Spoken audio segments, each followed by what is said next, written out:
In Azerbaijan, civilian areas have now become front lines. Biz galip gelecek. Karabağ bizim. Bizim de olacak. Çünkü Azeri torpağımız olur. Bizimki de olur. Bizim. A conflict with Armenia that had been frozen for 3 decades has reignited. We're on the front line, guys, so if you can hear us, we're showing you the smoke in the distance. You can see very, very intense shelling on the front line. And it's taken a heavy toll on the people caught in the middle.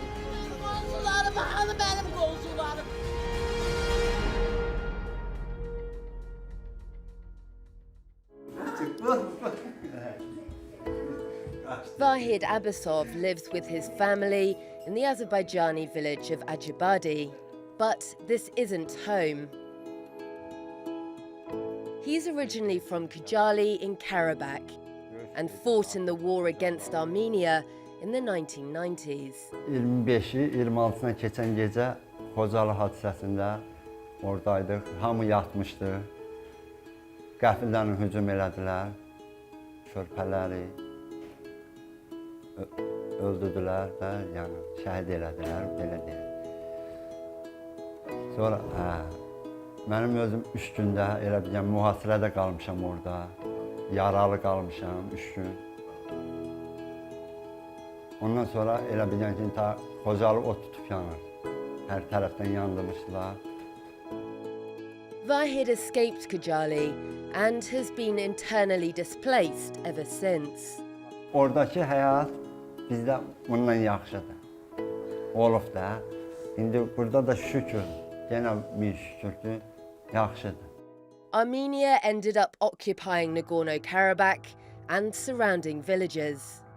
Unfortunately, Armenian armed forces in the early 90s, they managed to seize up to 20% of the territory of Azerbaijani Republic. And I would like to emphasize that the international recognized territory of Azerbaijan.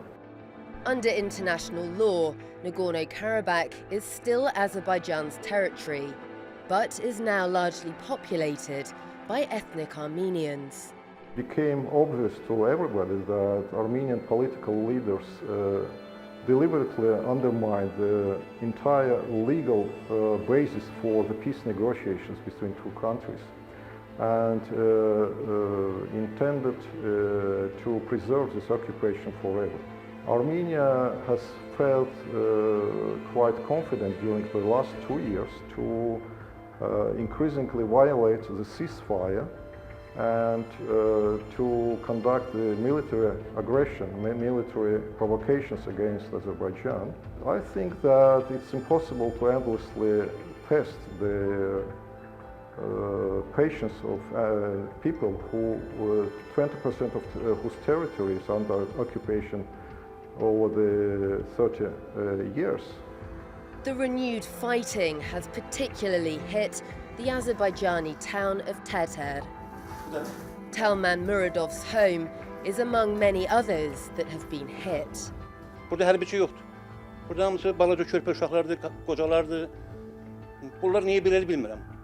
Oh my goodness, okay, they're shelling right now. As we're talking to him, shelling continues. You can see the smoke rising in the distance there, and all morning here on the front lines we've heard the very heavy exchanges of fire by both sides.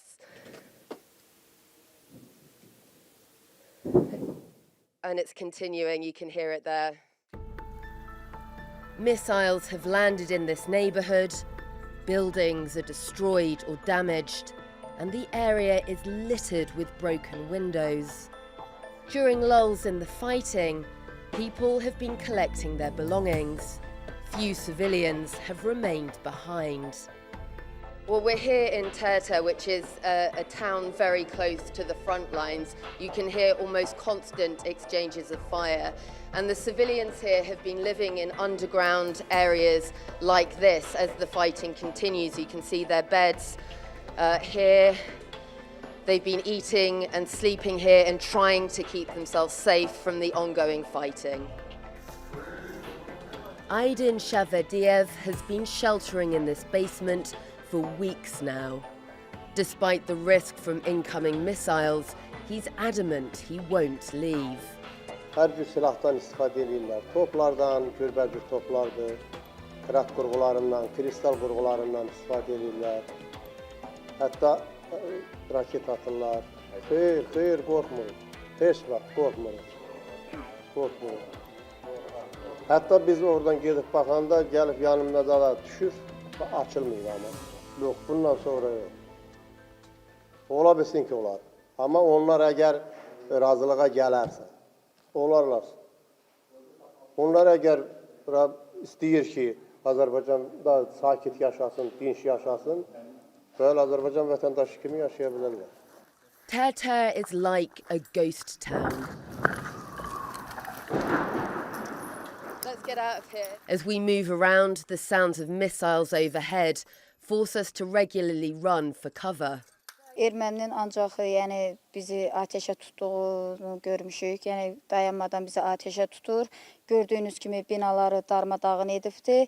Dinc əhalini, ordumuza gücü çatmır, devlətimizə gücü çatmır. O cümlədən də dinc əhalini incidirlər, dinc əhalini vururlar. Belə də vəziyyət çox pis. Onlar hiləsini bizim dinc əhalinin üzərində göstərə bilirlər. Bizim ordumuzdan qarşılaşa bilmirlər. Ancaq bir son günlərdə bu, bizim ordumuz irəlilədikcə, onlar dinc əhalini hədəf götürüb, yaşayış evlərini, dinc əhalini, ən əsas da Tərtər istiqaməti və Qəsəbə istiqamətində binaları, evləri darmadağın dağıdıblar. Everyone we meet in Terter tells us they are strongly behind the military action to retake Nagorno-Karabakh.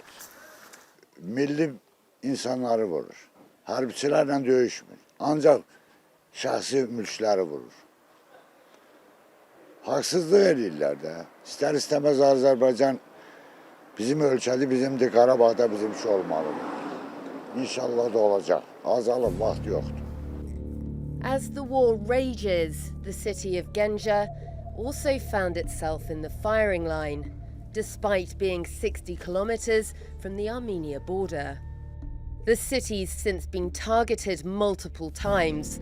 Parts of it now resemble a war zone. Elshan and his daughter Medina were with the rest of their family inside their home in Ganja when Armenian missiles struck. They're now in temporary accommodation. Böyük bir səs gəldi. Səs gəlməyindən ayılmamız bir olmağı, elə tam yatmamışdıq, ayıqdıq da. Onda gördük ki, aynalar, qapılar üstümüzdən keçdi hamısı. Toz duman içəndə evi bürüdü, təmiz, toz duman. Mən uşağın səsini çağırdım uşaqlarımı ki, sağ mısınız? Getdim, uzanmışdım, yatdım. Birincində atdılar, bacıma dedim qorxuram. İkincide atanda şüşələr başımıza töküldü. Tez başımıza yorğanı çəkdi. Ondan sonra atam dedi çıxın. Elshan knows he and his family are lucky to be alive, but says his children are still traumatized. Düz uşaqlar biraz təsir elədi, onların elə ki, beyin sirkələnməsində, nə bilim, biz bayaq da apardım doktora, göstərdim ki, elə ki, uşaqdır, təsir edin. İndi axşamlar yatanda, indi burada yatanda deyirlər ki, indi yenə atacaqlar. İndi kiçik qızımdır, görürəm axşam qorxur ki, görən atacaqlarmı, nə olacaq, bir şey olmayacaq ki, partlamayacaq ki. A number of ceasefires have failed to pause the fighting, with both sides accusing one another of violations. Whether it's formally off, no, it's still, the ceasefire continues, but it's obvious that it's only on the level of declaration. So on the ground, there is a constant violation of ceasefire by Armenian side. We asked about the fact that Azerbaijan has been returning fire and what the justification for that is. As soon as we have agreed to humanitarian truce, armed forces got an order to respect the ceasefire. But as the other side, as the occupying forces of Armenia continued shelling and deliberately, indiscriminately targeting civilians, we were obliged to take responsive measures. Despite the mounting death toll on both sides, the fight for Nagorno-Karabakh doesn't look to be abating anytime soon. Many families in Azerbaijan, like Vahid's, remain firmly behind the fight to retake the territory after a nearly 30-year wait. Mən bu uşaqlarım görməyib oranı. Deyir, ata alınsaydı gedib, televizorda alınan yerləri görürlər. Deyir ki, ata alınsaydı gedib biz də görərdik, gəzərdik oraları. Gələcəyə ümidlərimi onunla yaşayıram ki, yerimiz alınsın, Xocalı alınsın. Gedək yerimizə, yurdumuza. Orada nə, yenə də öz işimizi orada görək, davam eləyək.